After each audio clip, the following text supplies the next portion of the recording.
మొదటిగా దేవుని నామానికి మహిమ కలుగునుగాక. ఈ సంవత్సరంలో ప్రత్యేకంగా 2025వ సంవత్సరంలో దేవుడు మనకిచ్చిన వాగ్దానము అందరికీ గుర్తుంది అని నమ్ముతున్నాను. గుర్తుందా? సో ఒక్కసారి నేను ఆ వాగ్దానాన్ని చదువుతున్నాను. దయతో అందరూ మీ బైబిల్స్ ఓపెన్ చేసి నాతో కలిసి మీరు కూడా చదవండి. ఇర్మియా గ్రంథం 29వ అధ్యాయము 10వ వచనాన్ని నేను చదువుతా ఉన్నా. యెహోవా ఈ ఆజ్ఞ ఇచ్చుచున్నాడు, బబులోను రాజ్యమునకు 70 సంవత్సరములు గతించిన తరువాతనే మిమ్మును గూర్చి నేను పలికిన శుభవార్త నెరవేర్చి ఈ స్థలమునకు మిమ్మను తిరిగి రప్పించినట్లు నేను మిమ్మను దర్శింతును. ఆమేన్. నేను మిమ్మును గూర్చి ఉద్దేశించిన సంగతులు నేను ఎరుగుదును. రాబో కాలమందు మీకు నిరీక్షణ కలుగునట్లు అవి సమాధానకరమైన ఉద్దేశంలే కానీ హానికరమైనవి కావు. ఇదే యెహోవా వాక్కు. ఆమేన్. Praise God. ఇది మనకి దేవుడు ఈ 2025 సంవత్సరంలో ప్రత్యేకంగా దేవుడిచ్చిన వాగ్దానం. అంటే దేవుడు చెరలో నుంచి విడిపిస్తానని, నేను మిమ్మల్ని దర్శిస్తానని, మీతో చెప్పిన శుభవార్త నెరవేరుస్తాను అని దేవుడు ముందుగానే సెలవిచ్చి ఈ సంవత్సరం అంతా మనల్ని నడిపిస్తూ వచ్చారు. ఇంచుమించుగా నవంబర్ మాసంలో మనం ప్రవేశించాం. 6 దినాలు దేవుడు మన కళ్ళ ముందు నడిపిస్తూ ఉన్నారు. ఇక 1 లేదా 1.5 మాసం మాత్రమే మన మధ్యలో ఉంది. దేవుడిచ్చిన వాగ్దానాల నెరవేర్పు మనం చూడడానికి. ఇప్పటికే అనేక మంది జీవితాల్లో ఈ వాగ్దానం నెరవేరింది అని నిశ్చయంగా మీరు ఇచ్చిన సాక్ష్యాలను బట్టి నేను దేవుని స్తుతిస్తూ ఉన్నాను. అయితే ఈరోజు ప్రత్యేకంగా దేవుని వాక్యంలో నుంచి కొన్ని మాటలు, మరి చెరలో నుంచి విడిపిస్తాను అని దేవుడు వాగ్దానం ఇచ్చారు. అనేక మంది విడుదల పొంది ఉన్నారు. ఆ సాక్ష్యాలు మనము ఈ 3 days ఫాస్టింగ్ ప్రేయర్స్లో వినబోతూ ఉన్నాం. మరి విడుదల పొందిన తర్వాత ఏం చేయాలి అన్నది ఈరోజు దేవుడు నాకు వచ్చిన ఒక క్వశ్చన్, దానికి దేవుడు ఇచ్చిన ఆన్సర్. సో ఈరోజు వాక్యంలో నుంచి ఆ మాటలు మనం చూసుకుందాం. మొదటి దినవృత్తాంతముల గ్రంథము 9వ అధ్యాయం. సో ఇది రాయబడిన సందర్భాన్ని ఒక్కసారి మనము జ్ఞాపకం చేసుకుంటే, బబులోను చెర తర్వాత యెరూషలేములో స్థిరపడిన యూదులు ఏ రీతిగా దేవుని యొక్క మందిరం యొక్క పరిచర్లో ఉన్నారు అన్నది ఈ 9వ అధ్యాయము, వాళ్ళ వంశావళి, వాళ్ళ పేర్లు, వాళ్ళకి దేవుడిచ్చిన బాధ్యతలు, ఇవన్నీ 9వ అధ్యాయంలో మనకు కనబడతాయి. అయితే మనకు టైం చాలా తక్కువ ఉంది, కానీ కొన్ని విషయాలు దేవుడిచ్చిన ఆత్మ ప్రేరణ బట్టి కొన్ని విషయాలు మీ మధ్యలో నేను పంచుకోవాలని ఆశపడతా ఉన్నాను. రైట్. మొదటి దినవృత్తాంతాల గ్రంథంలోనికి మనం వెళ్దాం. 9వ అధ్యాయంలోనికి మనం వెళ్దాం. అక్కడ 17వ వచనం ఒకసారి సుమ చదవండి. మొదటి దినవృత్తాంతాలు 9వ అధ్యాయము 17వ వచనం నేను చదువుతున్నానండి. ద్వారపాలకులు ఎవరనగా షల్లూము, అక్కూబు, తల్మోను, అహీమాను అనువారును వారి సహోదరులను. వీరిలో షల్లూము పెద్ద. లేవీయుల సమూహములలో వీరు తూర్పున నుండు రాజుగుమ్మమునొద్ద ఇంతవరకు కాపురము చేయుచున్నారు. మరియు కోరాహు కుమారుడగు ఎవ్యాసామునకు పుట్టిన కోరే కుమారుడైన షల్లూమును, వాని పితరుని ఇంటివారును, వాని సహోదరులకు కొరాహీయులను సేవా సంబంధమైన పని మీద నుండి గుడారమునకు ద్వారపాలకులై ఉండిరి. వారి పితరులు యెహోవా పాళెమునకు కావలివారై ఉండి ప్రవేశ స్థలమును కాయుచుండురి. ఎలియాజరు కుమారుడైన ఫినెహాసు మునుపు వారి మీద అధికారి అయి ఉండెను. యెహోవా అతనితో కూడా ఉండెను. మరియు మెషెలెమ్యా కుమారుడైన జకర్యా సమాజపు గుడారము యొక్క ద్వారమునకు కావలి. గుమ్మముల యొద్ద ద్వారపాలకులుగా ఏర్పడిన వీరందరూ 212. వీరు తమ గ్రామముల వరసను తమ వంశావళి చొప్పున సరిచూడబడిరి. వీరు నమ్మదగిన వారని దావీదును దీర్ఘదర్శియకు సమూయేలును వీరిని నియమించిరి. వారికిని వారి కుమారులకును యెహోవా మందిరపు గుమ్మములకును అనగా గుడారపు మందిరము యొక్క గుమ్మములకును వంతుల చొప్పున కావలి కాయు పని కలిగి ఉండెను. ఆమేన్. చాలు గుమ్మముల చాలు. సో ఇంతవరకు అంటే 17వ వచనం నుంచి ఇంచుమించు 23 వచనాల వరకు మనము చదువుకుంటే అక్కడ కంటిన్యూస్గా మనకు కనిపించే ఒక వర్డ్ ఏంటంటే బబులోను చెర నుంచి విడుదల పొందిన తర్వాత కొంతమందిని ద్వారపాలకులుగా, అలాగే కొంతమందిని ప్రవేశ స్థలమును కాపుకాయే వ్యక్తులుగా, అలాగే కొంతమందిని నమ్మకమైన పనివారిగా అక్కడ కాపలా కాసే పని నియమించినట్లుగా మనం చూస్తాం. ఆ పేర్లన్నీ మనం చదువుకుంటే అంటే దేవుని యొక్క మందిరాన్ని కాపాడే బాధ్యత, దేవుని యొక్క బిడ్డలకు కాపలా కాసే పని ద్వారపాలకులుగా కొంతమందిని నియమించారంట. అంటే కాపలా కాసే పనిని దేవుడు కొంతమందికి ఇచ్చారనమాట. సో దీని నుంచి పరిశుద్ధాత్మ దేవుడు నాతో మాట్లాడుతూ వచ్చిన మాట ఏంటి అంటే ఈరోజు మనం దాన్ని అప్లై చేసుకోవడానికి ఒక మాట పరిశుద్ధాత్ముడు ప్రేరేపించిన దాన్ని బట్టి మనందరము మ్యాక్సిమం ఇక్కడ ఆడవాళ్ళే ఉన్నారు కాబట్టి మనందరికీ దేవుడు కుటుంబాలను ఇచ్చారు కదా. ఒక్కొక్క కుటుంబంలో నలుగురో లేదా ఇద్దరో ముగ్గురో ఉంటాము. సో ఈ కుటుంబం అంతా కలిసి దేవుని సన్నిధిలో కలిసి ఏకీభవించి ప్రార్థన చేస్తూ ఉన్నప్పుడు అది ఒక చిన్న సైజు మందిరం లాగా మార్చబడుతుంది, అవునా? సో మనందరం కలిసి దేవుని సన్నిధిలో ప్రార్థన చేస్తూ ఉంటే అది ఒక మందిరం అయింది. ఎక్కడ ఇద్దరు ముగ్గురు నా నామం పేరిట ఏకీభవిస్తారో అది దేవుని మందిరం, అక్కడ దేవుని సన్నిధి ఉంటుంది. సో నూతన నిబంధన ప్రకారము దేవుని మందిరం అంటే మన గృహమే లేదా మన హృదయమే. సో మనం ఎక్కడైతే ఇద్దరు ముగ్గురు కలిసి ప్రార్థన చేస్తున్నామో అది దేవుని మందిరం. దేవుని మందిరంలో దేవుని బిడ్డలకు కాపలా కాసే వ్యక్తులు ఉండాలి.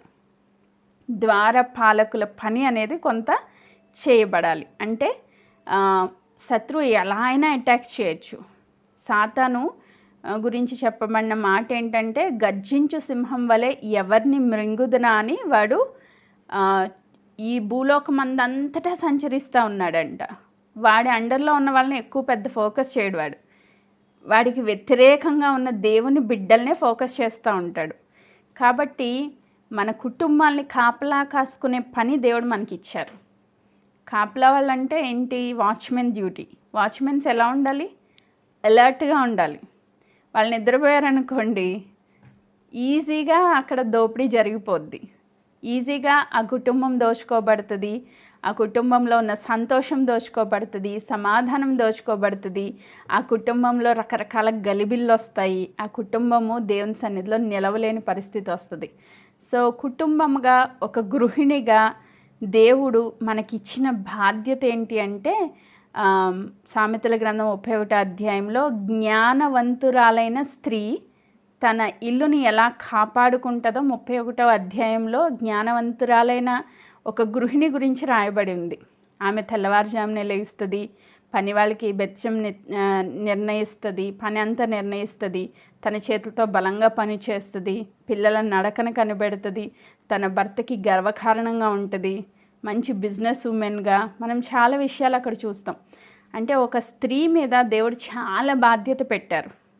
ఒకటి, నీ గృహాన్ని కాపాడుకోవాలి, ప్రార్థనాపూర్వకంగా రోజు ఉదయకాలాన్ని కంచె వేసుకోవాలి, దుష్టుడు ఎక్కడా నీ గృహంలోనికి చొరపడకుండా నీ గుమ్మాలను నువ్వు పటిష్టం చేసుకోవాలి, నువ్వు ఒక వాచ్మెన్ డ్యూటీ చేయాలి, ద్వారపాలకురాలుగా నీ కుటుంబానికి నువ్వు కాపలా కాసే వ్యక్తిగా ఉండాలి. బబులోను చెర నుంచి విడుదల పొందిన తర్వాత అక్కడ జరుగుతున్న ఆ నియమాలు, అక్కడ దేవుడు ఏర్పాటు చేసిన క్రమాన్ని మనం ఇప్పుడు చూస్తూ ఉన్నాం.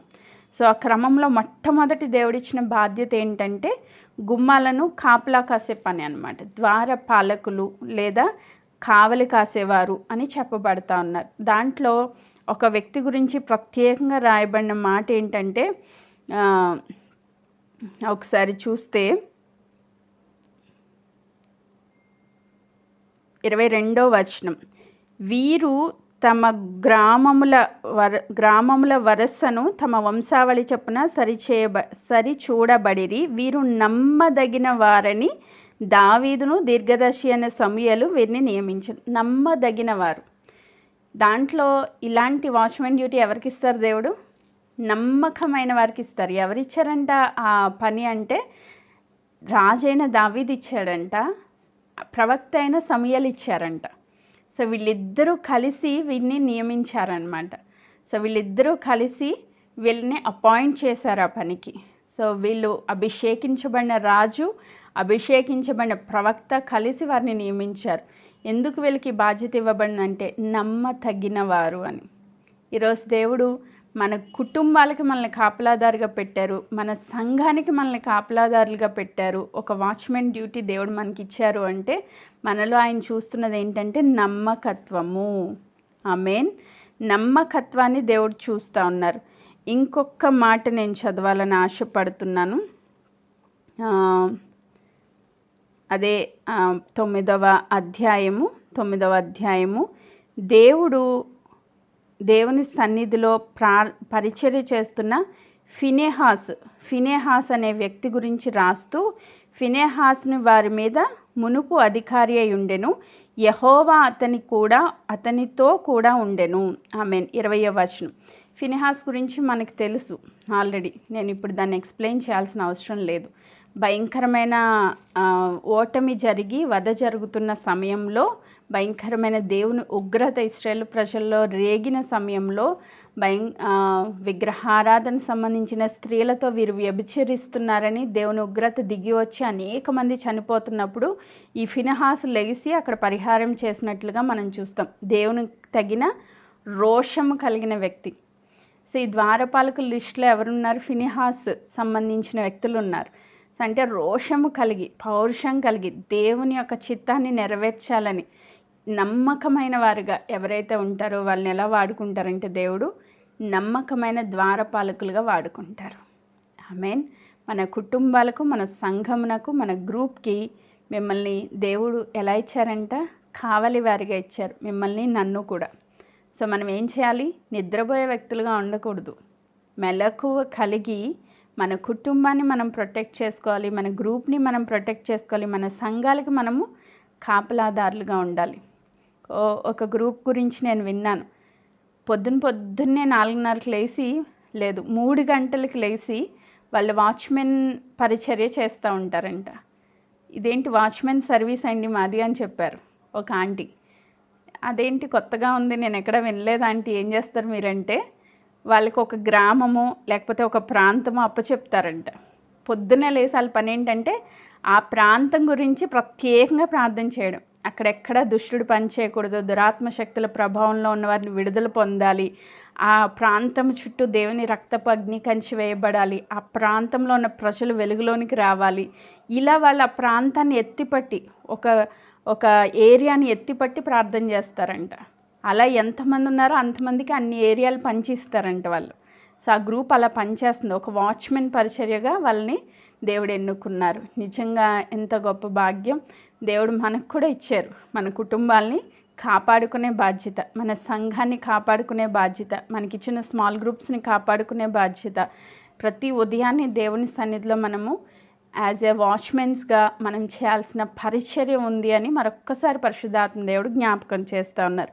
అలాగే మనం కొంచెం ముందుకు వెళ్దాం. 24వ వచనం నుంచి 24వ వచనాన్ని కూడా మనం చూస్తే, గుమ్మముల కావలి వారు 4 దిశలను అనగా తూర్పును, పడమరును, ఉత్తరమును, దక్షిణమును ఉండిరి. 4 సైడ్స్ కూడా కావలి కాసే వాళ్ళు ఉన్నారంట. అంటే ఎటు నుంచి దుష్టుడు, ఎటు నుంచి సాతాను, ఎటు నుంచి శత్రువు అటాక్స్ చేసినా కూడా ఏమాత్రం వీళ్ళకి ఎటువంటి ఇబ్బంది కలగకుండా ఆ 4 సైడ్లలో కూడా ఎప్పుడు అలర్ట్గా, మెలకుగా ఉండే వ్యక్తుల్ని అక్కడ కాపలా పెట్టారంట. ఆమెన్. సో 4 సైడ్స్లో కూడా వాళ్ళు కాపలా కాస్తూ ఉన్నారు. ఈరోజు మన కుటుంబంలో సంతోషాన్ని దొంగిలించడానికి సాతాను ఎన్నో రీతులుగా ప్రయత్నిస్తూ ఉన్నాడు. బిడ్డల ద్వారానో, భర్తల ద్వారానో, అత్తమామల ద్వారానో, తల్లిదండ్రుల ద్వారానో, లేకపోతే నీ ద్వారానో. సంథింగ్ ఎందుకు డిస్టర్బెన్స్ వస్తుందో ఒక్కొక్కసారి అర్థం కాదు, ఏమి ఉండదు అక్కడ. అప్పటి వరకు సడన్గా గొడవలు వచ్చేస్తూ ఉంటాయి. సో దుష్టుడు మన సంతోషాన్ని దొంగిలించడానికి ఎవరో ఏదో ఒక పక్క నుంచి దాడి చేయడానికి అవిశ్వాసంలో ఉన్న వాళ్ళను, అపనమ్మకంలో ఉన్న వాళ్ళను వాడుకుంటూ ఉంటారు, చీకట్లో ఉన్న వాళ్ళను. కాబట్టి వాళ్ళ పక్షంగా మనం ఏం చేయాలి? ముందుగానే ప్రార్థన చేయాలి. ప్రభు ఏమంటారు శిష్యులతో? మీరు శోధనలో ప్రవేశించుకున్నట్లు మెలకు కలిగి ప్రార్థన చేయండి అన్నారు. ఆమేన్. సో దేవుడు ముందే చెప్పారు, మనం శోధనలోకి వెళ్ళబోతున్నాం, కాబట్టి మీరు ముందుగా ఇక్కడ ఉండి నా కోసం ఒక గడియైన మెలకుగా ఉండి ప్రార్థన చేయలేరా అని అడుగుతారు. సో మనం మెలకుగా ఉండి ప్రార్థన చేసే వ్యక్తులుగా ఉండాలి అని పరిశుద్ధాత్మ దేవుడు సెలవిస్తున్నారు. అలాగే 26వ వచనంలో మనం చదివితే, లేవీయులైన 4 ప్రధాన ద్వారపాలకులను ఉత్తరవాదులై ఉండిరి. లేవీయులు ప్రత్యేకంగా దేవుని మందిరం కొరకు, ఆయన పని కొరకు నిర్ణయించబడిన వంశం ఇది, లేవి వంశం. సో వీళ్ళని దేవుడు ఏం చేశారంట? ప్రధాన ద్వారపాలకులుగా నియమించి వాళ్ళని లెక్క అప్పగించే వాళ్ళగా ఉంచారంట. ప్రధానమైన ద్వారపాలకులు అంటే చిన్న చిన్న గేట్స్ దగ్గర వర్క్ చేసే వాళ్ళు ఉన్నారు, మెయిన్ డోర్స్ దగ్గర వర్క్ చేసే వాళ్ళు ఉన్నారు. ఆ మెయిన్ గేట్ దగ్గర వర్క్ చేసే వాళ్ళని లేవీల్ని దేవుడు అపాయింట్ చేసుకుని వాళ్ళని ఎక్కడెక్కడ నియమించారంటే, దేవుని మందిరపు గదుల మీద, బొక్కసముల మీద ఆ లేవీయులు ఉంచబడి ఉండిరి. మొట్టమొదటి కేటగిరీ దేవుని గదుల పనుల మీద దేవుడు వారిని నియమించుకున్నారంట. అంటే మనము మందిరాన్ని చూస్తే చాలా గదులు ఉంటాయి. దాంట్లో బొక్కసములు అంటే దేవుని యొక్క మందిరానికి తెచ్చే కానుకలు పెట్టే రూమ్స్ అన్నమాట. సో వాటిలన్నింటి మీద ఈ లేవీల్ని ప్రొటెక్ట్ చేయడానికి ద్వారపాలకులుగా దేవుడు నియమించి ఉన్నారు. ఇది ఫస్ట్ కేటగిరీ. రెండోది ఏంటి? 27, వారు దేవుని మందిరం నాకు కావలివారు గనుక వారి కాపురములు దాని చుట్టూ ఉండెను. ప్రతి ఉదయమున మందిరపు వాకిండ్లను తెరచు పని వారిది. సో పొద్దున్నే లేచి దేవుని మందిరాల డోర్స్ ఓపెన్ చేసే పని ఇచ్చారంట దేవుడు. కొంతమంది గదుల మీద నియమించబడ్డారు, కొంతమంది దేవుని డోర్స్ ఓపెన్ చేయాలి. పొద్దున్నే లేచి, తెల్లవారుజామునే లేచి దేవుని మందిరాన్ని ఓపెన్ చేసే పని కూడా దేవుడు వారికి ఇచ్చారంట. అంటే ఒక్కొక్కరికి ఒక్కొక్క పని దేవుడు నియమించారనమాట. సో ఆ పనిలో వీళ్ళు కొంతమంది డోర్స్ ఓపెన్ చేసే పని. ఇంకా 28లో చదివితే, వారిలో కొందరు సేవోపకరణములు కనిపెట్టువారు, వారి లెక్క చొప్పున వాటిని లోపలికి కొనిపోవాలను, లెక్క చొప్పున వెలుపలికి తీసుకుని రావాలి. దేవుని మందిరంలో కొన్ని పరికరాలు ఉంటాయి, కొన్ని పనిముట్లు ఉంటాయి. సో ఆ పని చేయడానికి కొన్ని పాత్రలు ఉంటాయి, అవన్నీ బయటికి తీసుకెళ్ళాలి, లోపలికి తీసుకురావాలి. ఆ పనులన్నీ చేయడానికి కొంతమందిని నియమించారంట. లేవీలే, అందరూ అన్ని పనులు చేయకూడదు.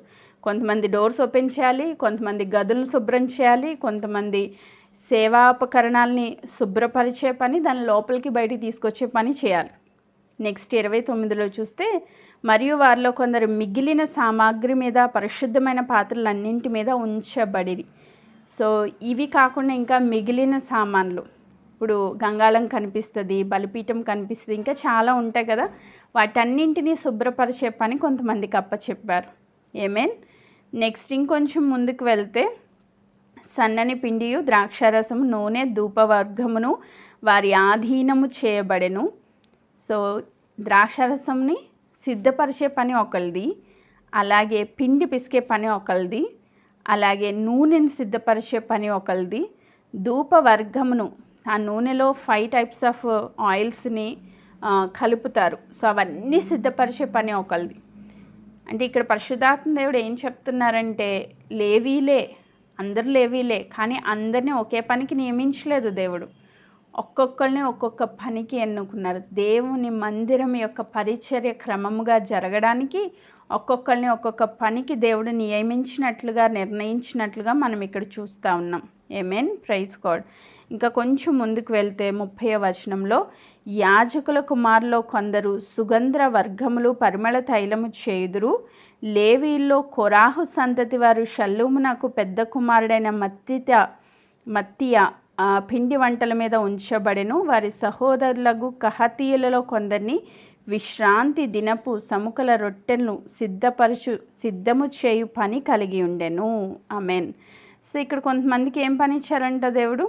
పిండి వంటలు చేసే పని ఇచ్చారంట. దానికి కూడా మనుషులు ఉన్నారు. ఆమేన్. కొంతమంది ఏ పని చేస్తున్నారంట?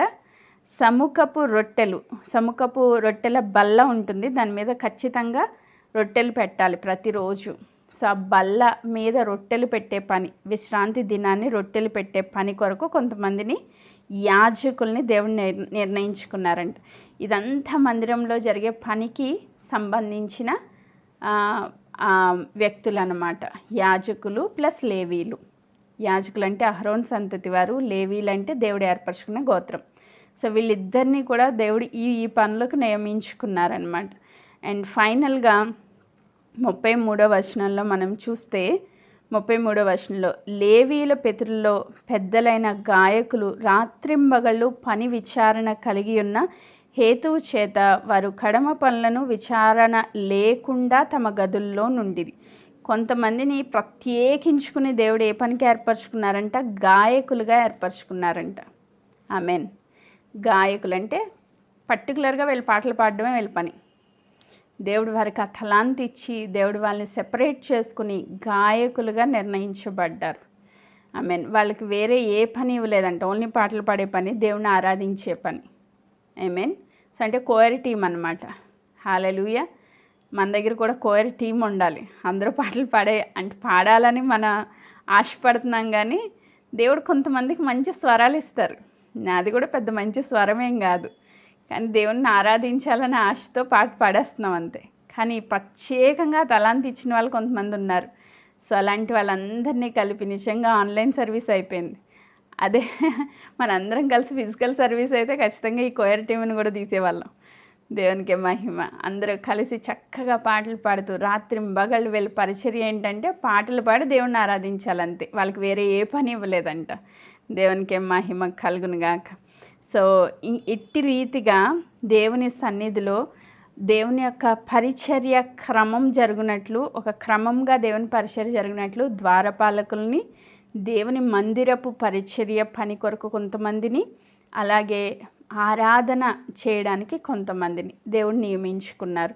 సో ఎందుకు ఈరోజు ఇవన్నీ చెప్తున్నామంటే, బబులోను చర్నించి బయటకు వచ్చిన తర్వాత, సాతాను యొక్క కబర్నహస్తాల నుంచి మనం బయటకు వచ్చిన తర్వాత ఖచ్చితంగా దేవుడు నీకు ఏదో ఒక పని ఇచ్చి ఉంటారు. అది నువ్వు గేట్ దగ్గర కాపలా కాయడమా, లేకపోతే ఆ పాత్రలను శుభ్రం చేయడమా, లేకపోతే రొట్టెలు చేయడమా, లేకపోతే ఆ గదులను శుభ్రం చేయడం, ఏదో ఒక పని లేకుండా లేవీలు లేరు. రైట్. లేవి గోత్రికులు అందరూ కూడా పని కలిగి ఉన్నారు.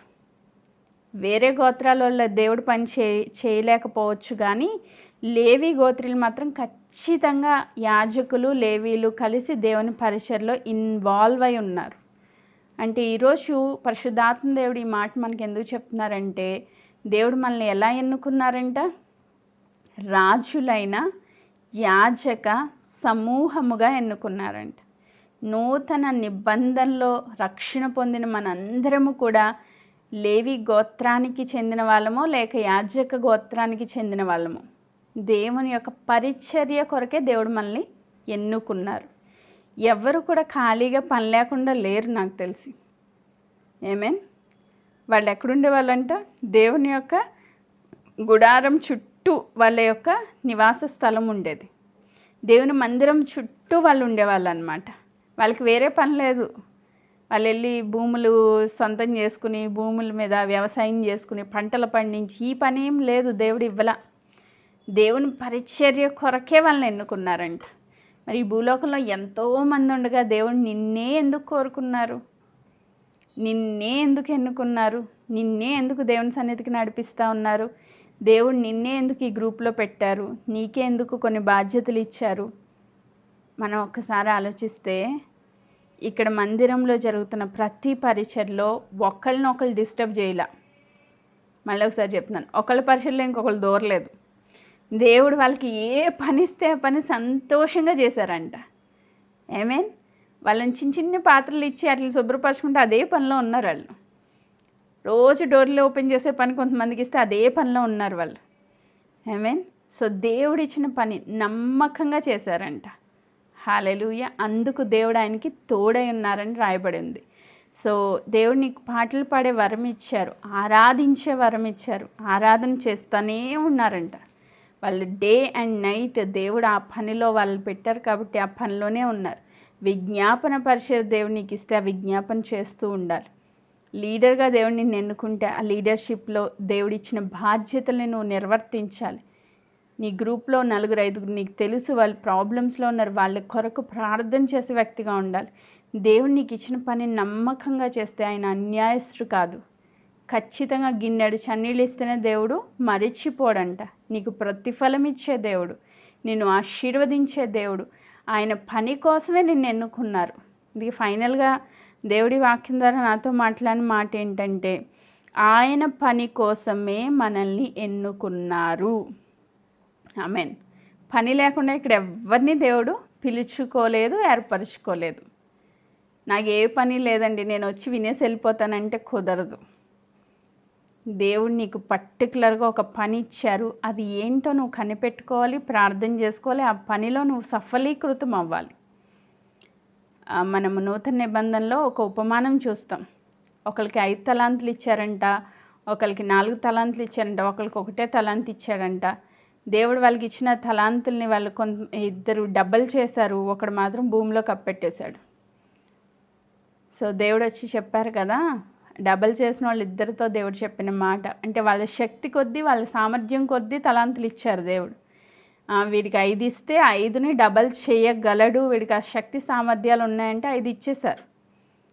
4ని డబల్ చేయగలిగిన వాళ్ళకి 4 ఇచ్చారు, 3ని డబల్ చేయగలిగిన వాళ్ళకి 3 ఇస్తారు, 2 డబల్ చేయగలిగిన వాళ్ళకి 2 ఇస్తారు. ఒక్కటైనా డబల్ చేయగలడు వీడంటే 1 ఇస్తారు. ఆ 1 ఇచ్చినోడు ఏం చేశాడంట, తీసుకెళ్ళి భూమిలో పాతిపెట్టాడు.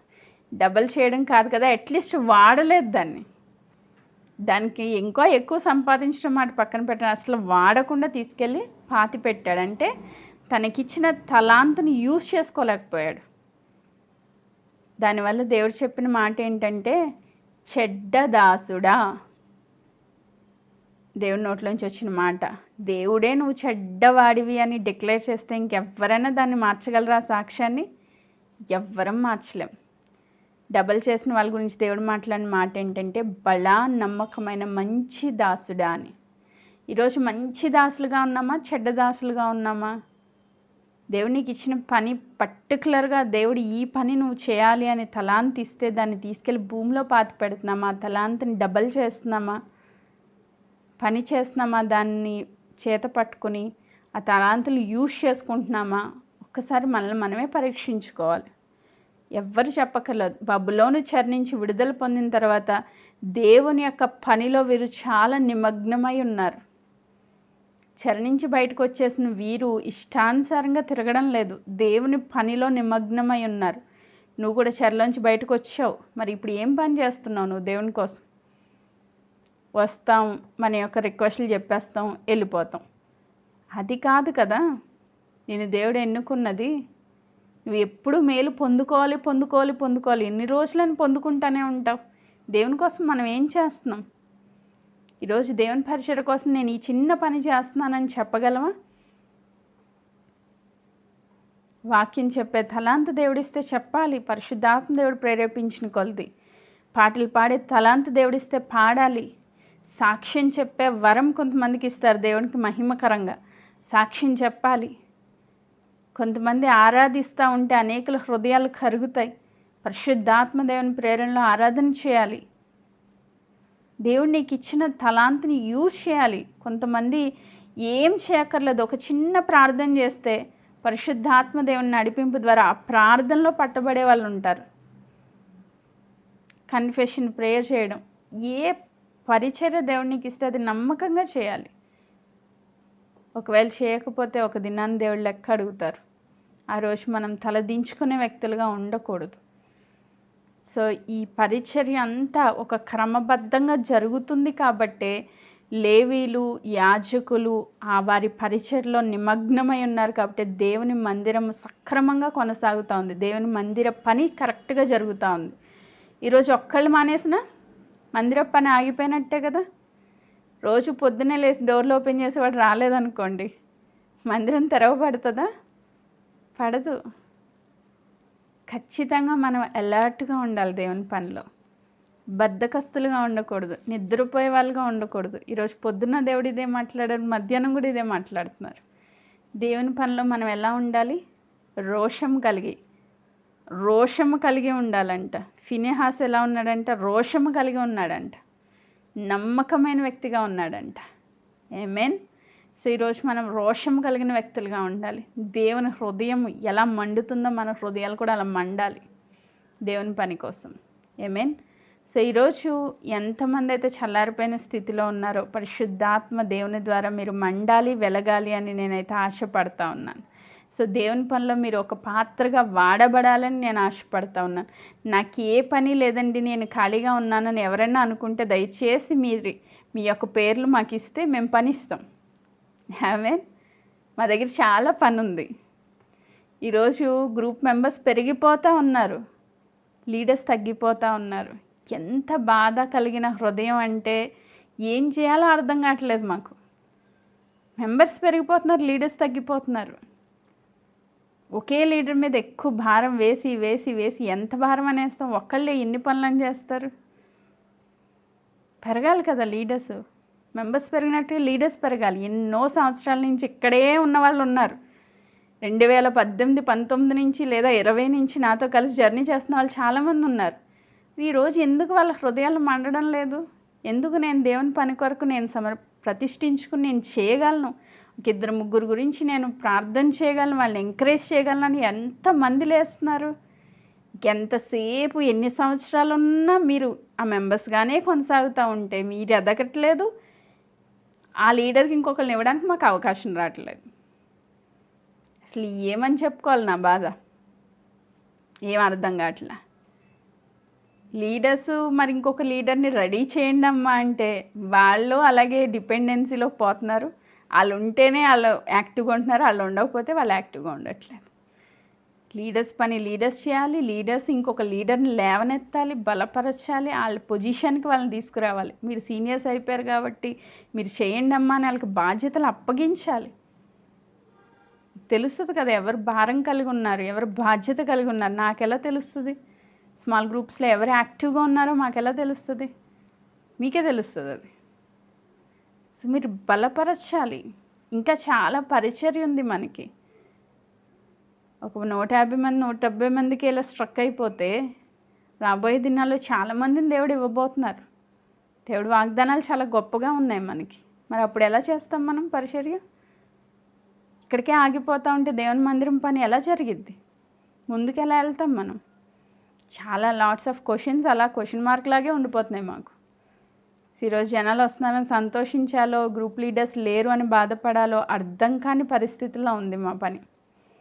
సో కాబట్టి ఖచ్చితంగా మీరు నడుం కట్టుకొని దేవుని పని కొరకు నా వంతు నేను చేస్తాను అని ప్రతి ఒక్కళ్ళు ఇన్స్పైర్ అవ్వాలి.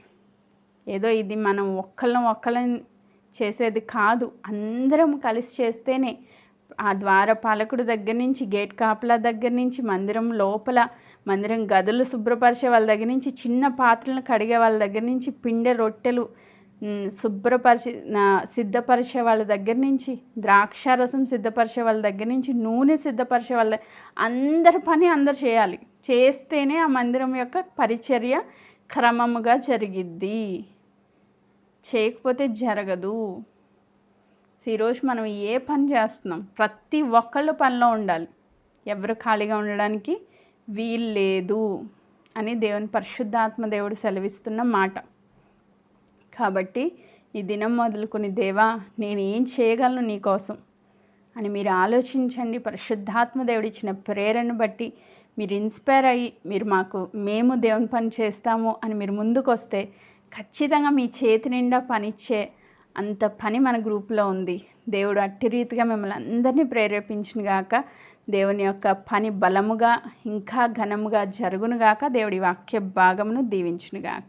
ఆమేన్. Praise God.